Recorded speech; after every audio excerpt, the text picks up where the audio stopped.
Welcome to Recurring Insight. It's the beginning of your upkeep, so it's time for another episode. Rather than the usual deck discussion, this is going to be a brewery episode, where I take a commander or two and show the brewing process. I'm your host, Michael, and let's dive in. The commanders for this episode are Thrasios and Nadir. Thrasios is an established powerhouse that serves as an infinite mana outlet and value engine, so he's a solid choice. Nadir is, however, niche as they come, and serves only one purpose, going infinite with Food Chain. The formula here proves that you go mana positive, where X is the net mana and N is the number of iterations, which simplifies to X equals N. This means that for each iteration after the second, you net 1 mana each time you cast and exile Nadir. Nadir replaces Eternal Scourge and Mist Hologriffin, which means that the exile tutors aren't needed. This drastically reduces the size of the Food Chain package, which pushes other Food Chain decks to be proactive, so we've got a lot more freedom. However, it's important to note that the mana generated can only be spent on creatures, so we need an outlet. I'm not going to go hog wild finding outlets, as I want to keep the card quality high, and we don't actually need an outlet. Nadir generates infinite elves as well as mana. They're not hasty, however, so I have to deal with keeping them alive for rotation. This isn't as difficult as it sounds, as board wipes aren't that common. We also get one freebie. Even if you can't stop a board wipe from resolving, you can exile the tokens to put +1/+1 counters on Nadir, and then you can exile them to recreate the infinite elves. I am running 2 outlets, Priest of Titania and Gaia's Cradle, as I'd be running them anyways. I did consider others, like Earthcraft and Elvish Archdruid, but they have the same issue as Walking Ballista and similar creatures. They're not good outside of the combo turn. They may have uses, but they don't make the cut. To help support this is going to be a controlling deck with high card quality. Additionally, you need 7 mana to get the combo going once Food Chain is on the field, so a slower game plan is more organic and works well with Thrasios' ability to grind. I'm not going to rely on just one card, so I am going to also include the Forbidden Tutor combos. Labman, as ironically the worst of the 3 Labman effects, doesn't make the cut. Now that I have the combo and game plan established, I'm going to begin by adding the staples before doing anything else. I'm not going to go super in depth on these because they're established powerhouses, so I'm only going to be covering the notable exclusions. For the removal, it's notable that Cyclonic Rift doesn't make the cut. I think Cyclonic Rift is seeing a general decline in popularity for several reasons. However, I'm excluding it because this deck is at the stage where we're not so fast that bouncing is enough, but we're unlikely to last to the point that overloading Cyclonic Rift is something that's going to happen often. Especially with the release of Opposition Agent and Hullbreacher, if I'm removing a permanent, I want it to be permanently removed. Chain of Vapor makes it in because it's 1 mana, and it's hard to argue with that. Drown in the Loch serves as both removal and a counterspell.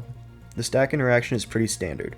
Thrasios has a CMC of 2, so Fierce Guardianship is an auto-include.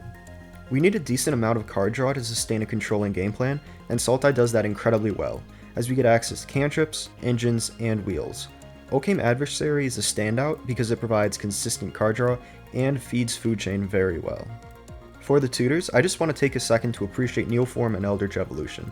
They're not niche or anything, I just freaking love them. Crop Rotation makes the cut because it can grab Gaia's Cradle, Nadir generates infinite elves, and Gaia's Cradle turns that into infinite green mana that can be filtered into Thrasios. There aren't too many stacks pieces that make the cut, as we use both creatures and rocks for ramp, but these are insanely good. Hullbreacher and Opposition Agent should not have been printed. And we're at the recursion. There's not too much, as we don't have any graveyard synergy, but these 2 cards are universally good. Not much to say about the ramp either. I didn't really exclude any staples, however I do want to draw your attention to Priest of Titania, which serves as the other outlet, turning the infinite elves generated by Nadir into green mana for Thrasios.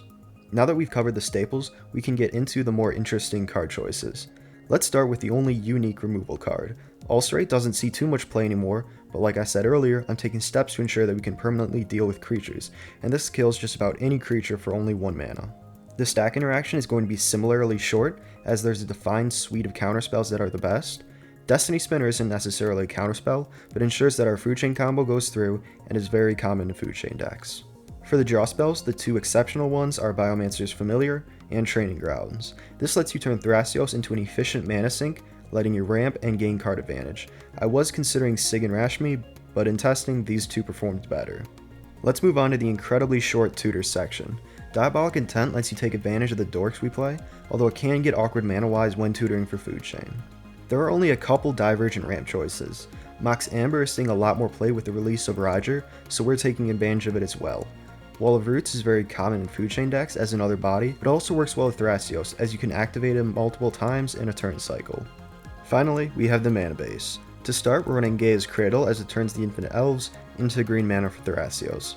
Breaking it down into categories from there, we're running the dual and shock lands, and we don't have to pick and choose which ones because we're only in 3 colors. We're also running the Battle Bond lands and the 2 Horizon lands, as they can help us deal with mana flooding. Then we have the Rainbow lands. Not much to say about these. We're also running as many basics as we can and still make Tainted Pact work, as it helps deal with stacks effects which are very common in my meta. With the printing of Opposition Agent, I'm trying to keep the number of fetch lands to a minimum, thus we're only running the on-color fetches and the blue fetches. Now that we've looked at the individual card choices, let's take a broader look at it. The deck composition is fairly standard, except for the higher amount of card draw, interaction, and a compact suite of win conditions. In testing, the deck runs smoothly. Due to the fact that we have a decent amount of ramp and a mana sink in the command zone, we can work with most hands. We also have a good amount of card draw and tutors to sculpt your hand. Additionally, having a 1-card win condition makes it easy to close out the game when you have the right window of opportunity. This is a new type of video, so let me know if you all want to see more like this or if there's a type of content you'd like to see in the future. Also, we just hit 180 subs, which is amazing. Thank you all, it really helps and motivates me. If you like the video, please like, share, and subscribe. I'll see you at the beginning of the next upkeep for another episode.